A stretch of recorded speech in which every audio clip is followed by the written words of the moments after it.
welcome to the Dirty Folks podcast. I'm Dirty Folks. You know, I wanted to make this video a few days ago, but I wanted to go live with it, but my Streamlabs isn't working, so this will have to do. There's been a influx of Corona white women admitting that they're black. And it made the news a couple of days ago, and I wanted to do it then, but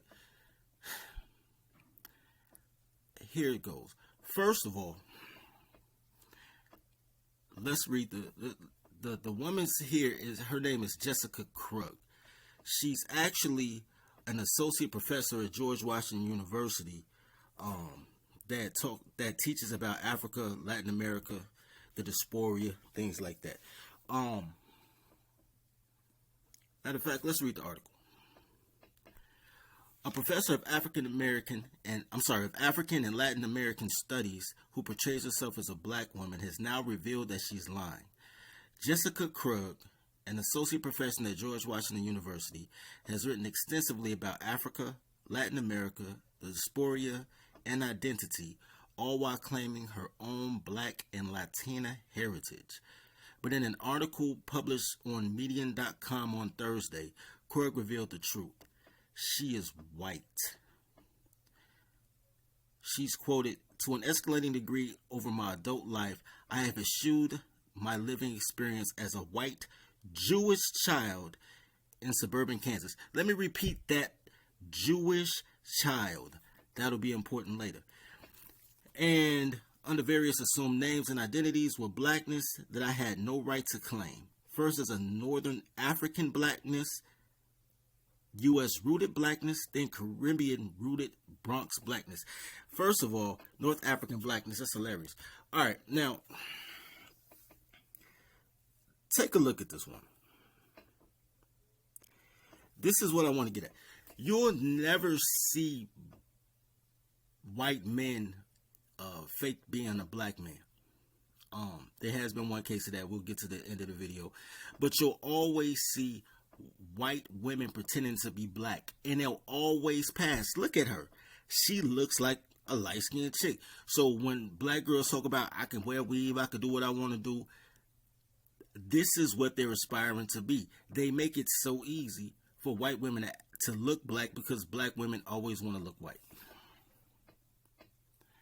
But a more important point to this is that they always want to be part of some type of study group. Hold on, wait, before I go there, I want to go there. But before I do, I just want you to understand the hierarchy of feminism. And most black women are feminists. Don't get it twisted. They call themselves womanist or liberals or whatever the fuck they call themselves. But they all some form of feminism because feminism was created by watching black women during the Jim Crow era. It's literally copied from black women because blacks were a matriarchy. So they took black women and created a system based on black women, called it feminism, and pretty much pushed it on white girls. So just by any type of heritage or default, black girls are feminists. So let's get this right. So black women want to act like white women. Let me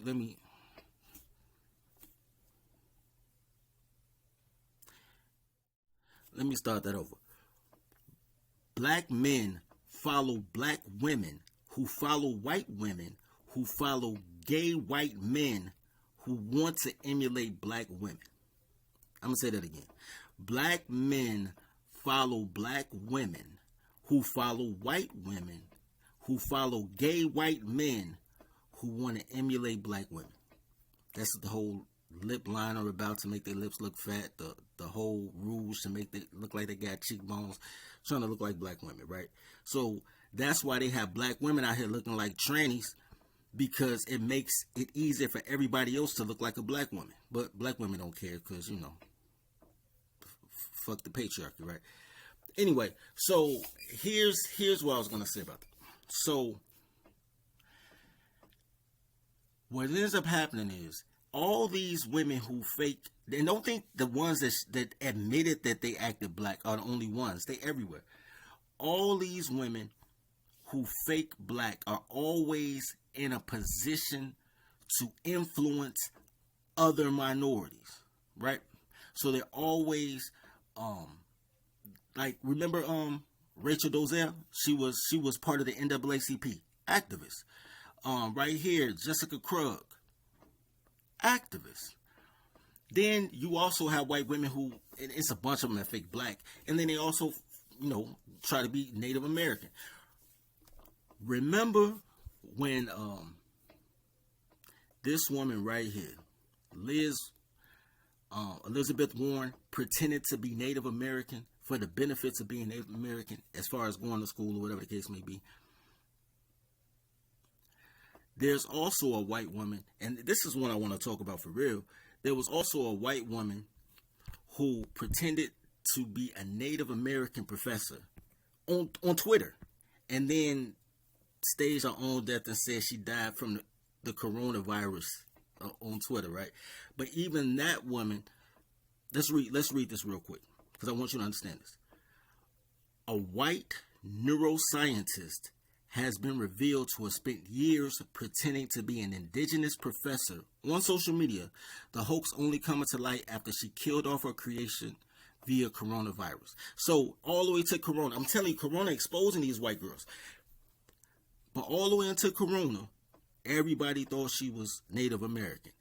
Now, this is what I want to say. She's a white neuroscientist. Let me explain to you what neuroscience is. Neuroscience is the scientific study of the nervous system that combines, including other things, physiology and psychology. So her whole job is to try to figure out how people think and to manipulate their thoughts. And she's playing like an activist on Twitter. Once again, these chicks is trying to influence, these Beckys are trying to influence your women, because your girls is goofy and you following them, so you goofier than them. And they just putting the plot down. Let me tell you something. For those of you who go to business seminars, you'll know this to be true. Anytime I go to a minority business seminar, it's always some white woman trying to tell a group full of mostly black women how they could be minorities. To the point that I've had black women coming to me and say, put my business in their name so I can get minority contracts. Like, I'm not a whole black dude. You know what I'm saying? This is how corrupted these goofy ass toddlers are, bro. They stupid as shit. But pussy is delicious, but they dumb as shit. Anyway, so there was a time in which a white guy tried to do it. I'm not going to front.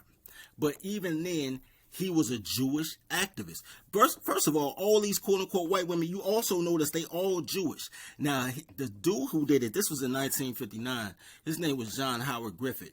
And basically, he was a Jewish Holocaust survivor. And his whole job was to save Jews.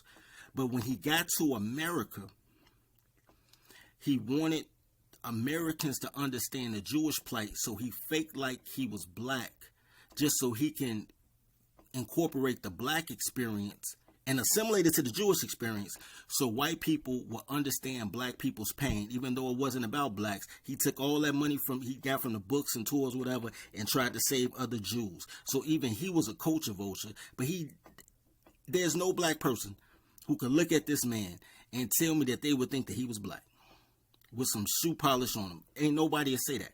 But white people who've never been around black people just take it as what it is, because all black folks look alike to them.